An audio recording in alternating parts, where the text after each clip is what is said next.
মুখ্যমন্ত্ৰীয়ে সংবাদমেলযোগে সৰ্বোচ্চ অসামৰিক সন্মান লাভ কৰা সকলৰ নাম ঘোষণা কৰাৰ পিছতে এতিয়া উৎফুল্লিত হৈ পৰিছে বঁটা প্ৰাপকসকল। বঁটা প্ৰাপকসকলে ব্যক্ত কৰিছে নিজৰ অনুভৱৰ কথা। ভিন্ন ক্ষেত্ৰত কাম কৰি থকা লোকসকলক সন্মান জনোৱাৰ বাবে আনন্দিত বঁটা প্ৰাপকসকল। সংবাদ মাধ্যমৰ আগত মন্তব্য আগবঢ়ালে অসম গৌৰৱ সন্মান প্ৰাপক ৰঞ্জিত গগৈয়ে। চৰকাৰক ধন্যবাদ জ্ঞাপন কৰিছে শিল্পীগৰাকীয়ে।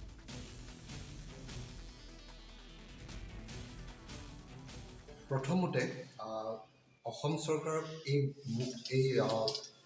বঁটাটো দিবৰ কাৰণে নিৰ্বাচন কৰাৰ কাৰণে অসম চৰকাৰৰ ওচৰত মই কৃতজ্ঞ আৰু ধন্যবাদ প্ৰকাশ কৰিছোঁ, জ্ঞাপন কৰিছোঁ। বিহুৰ সময়ত ভাল খবৰ। হয়, বিহুৰ সময়ত খুব ভাল খবৰ। আৰু এই এৱাৰ্ডটো নিৰ্বাচন কৰাৰ আঁৰত একচুৱেলি এই এৱাৰ্ডটো অকল ল'লে মই অংশীদাৰ অকল মই নহয় বুলি ভাবোঁ। মোৰ সমগ্ৰ অসমৰ বিহুৱা বিহুৱতী আৰু লগতে যে মোৰ গাঁওখনত যি ধৰণে মই বিহুটো প্ৰথম শিকিছিলোঁ, তো গতিকে গোটেই মোৰ গাঁওখনেই প্ৰথম গুৰু আছিল। তো গাঁওখনৰ মোৰ যিসকল অগ্ৰজ, যিসকলে মোক বিহু শিকাইছিল, তেওঁলোকৰ এই এৱাৰ্ডটোৰ অংশীদাৰ মোৰ সঁচাকৈ ভাল লাগিছে। আৰু মই কেতিয়াও ভবা নাই আৰু নভবাৰ কাৰণে মই আজি মোবাইলটো ছুইচ অফ কৰি ঘৰত অকণমান কাম কৰি আছিলোঁ বেলেগ, সেইকাৰণে নভবাৰ কাৰণে কিবা এটা পাই গ'লোঁ যে সেই আনন্দ কথাটোত মই বুজাব পৰা নাই। আৰু লগতে মই অসমবাসীৰ ওচৰত কৃতজ্ঞ। বঁটা এটা পোৱাৰ লগে লগে কি হয়, আমাৰ সাধাৰণতে দেখিছোঁ এটা চাকৰি পোৱাৰ কাৰণে যদি ফুটবলৰ ক্ষেত্ৰত যদি এজন খুব ভাল খেলুৱৈ চাকৰি এটা পায়, তাৰপিছত চাকৰিটো পোৱাৰ পিছত তেওঁ লাহে লাহে খেলিবলৈ বাদ দিয়ে। কিন্তু আমাৰ ক্ষেত্ৰত হৈছে এই বঁটাটো পোৱাৰ লগে লগে আমি বহুত অনুপ্ৰাণিত হওঁ। আৰু সেই বঁটা বাহন প্ৰক্ৰিয়াবোৰ ধৰি লওক, আপুনি দেখিব যে আহোম ৰজাৰ দিনৰ পৰা হৈ আছিল যে হেমচোৱা ফুকন আছিল, বা ঠিক তেনেধৰণে হেম কনোৱাৰ যুদ্ধৰ পৰা বা বিহুৱা হুঁচৰি বঁটা বাহন যিসকলক দিয়া হৈছিল তেওঁলোকক অনুপ্ৰাণিত কৰিবৰ কাৰণে। গতিকে ঠিক বতাহৰ অন্তৰালত থকা কথাবোৰ তেনেকুৱাই। এয়া আছিল ৰঞ্জিত গগৈৰ মন্তব্য। আৰু ইফালে সুকন্ননী ওজাপালিৰ সৈতে জড়িত দ্ৰোণ ভূঞালৈও আগবঢ়োৱা হৈছে অসম গৌৰৱ সন্মান। আৰু স্বাভাৱিকতে এই ঘোষণাৰ পিছতেই উৎফুল্লিত হৈ পৰিছে দ্ৰোণ ভূঞাও। তেওঁৰ মনৰ অনুভৱ জানিবলৈ আমাৰ সাংবাদিক উপস্থিত হৈছিল। আমি মনোজ আলীৰ কাষলৈ যাবলৈ বিচাৰিছোঁ।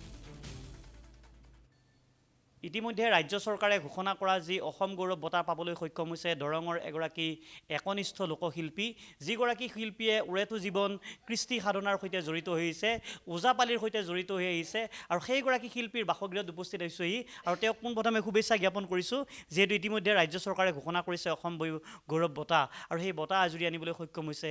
আপুনি উৰেটো জীৱন কৃষ্টি সাধনাৰ সৈতে জড়িত হৈছে, ওজাপালিৰ সৈতে সংপৃক্ত আপোনাৰ দেহ মন। গতিকে এই বতৰত এটা ইয়াতকৈ বিহুৰ বতৰত ভাল খবৰ কি হ'ব পাৰে বাৰু?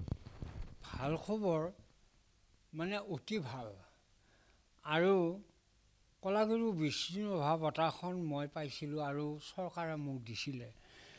এই বঁটাখন মোক দিয়াই মানে অৰমিত খুৱাইছিল, আধা অৰমিত থাকিল, থাকাত আকৌ গৌৰৱ বঁটাখন দিলে। গতিকে মই অসম চৰকাৰলৈ বহুত ধন্যবাদ। আৰু ময়ো উপকৃত হৈছোঁ আৰু ৰাইজো উপকৃত হৈছে, যিবিলাক শিল্পী আছে।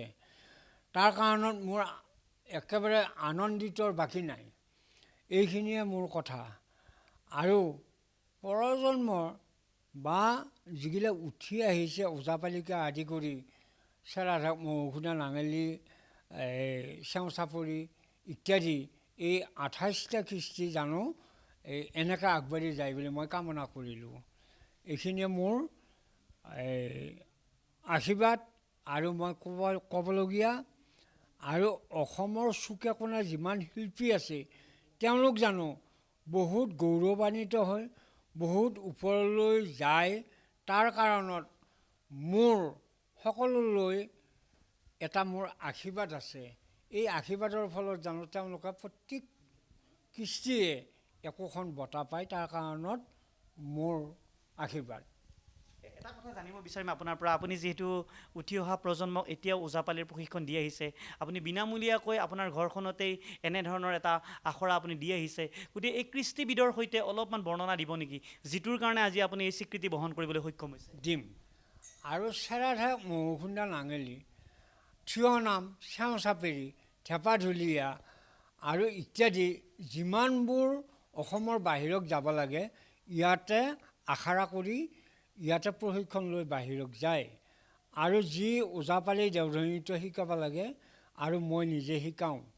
কিন্তু তেওঁলোকক শিকাওঁ এই ধৰণে মই 1 পইচাৰো নলওঁ যিমানবোৰ ছোৱালী শিকাওঁ যিমানবোৰ ওজাপালি শিকাওঁ এই ত্যাগত ভোগ দানত বাৰে ক্ৰোধত কমে এই হিচাপে মই শিকাওঁ আৰু তেওঁলোকক শিকাই পেলাই মই বাহিৰ উলিয়াই দিওঁ কাৰণ আমাৰ ল'ৰা ছোৱালীগিলা বহুত দুখীয়া পইচা দিব নোৱাৰে এইকাৰণে মই পইচা নলওঁ তাৰে মই এটা কি শিকাওঁ ওজাপালিসকলক মই এটা গীত গাই দিম সোনকালে গাই দিব হয় ও ইয়াৰে আজি শুভ দিনত মিলিল কানাই হয়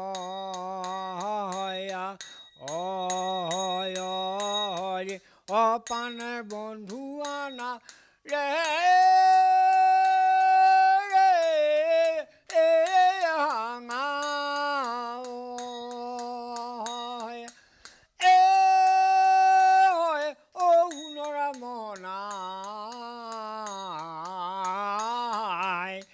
এমন সুন্দৰ সমাজ ক'তো দেখা নাই আপোনাৰ পৰা মই শেষৰবাৰৰ বাবে এটা কথা জানিবলৈ যত্ন কৰিম আৰু এয়া আছিল সুকন্নানী ওজাপালিৰ সৈতে জড়িত দ্ৰোণ ভূঞাৰ মনৰ অনুভৱ আৰু সমান্তৰালভাৱে গোৱালপাৰা জিলাত কলাথানৰ ক্ষেত্ৰে চৰ্চা লাভ কৰা উপেন্দ্ৰ ৰাভালৈও আগবঢ়োৱা হৈছে অসম গৌৰৱ সন্মান গতিকে এই মুহূৰ্তত আমি উপেন্দ্ৰ ৰাভাৰ মনৰ অনুভৱ আপোনালোকক জনাব বিচাৰিম এইগৰাকী হৈছে উপেন্দ্ৰ ৰাভা তেওঁলোক আগবঢ়োৱা হৈছে অসম গৌৰৱ সন্মান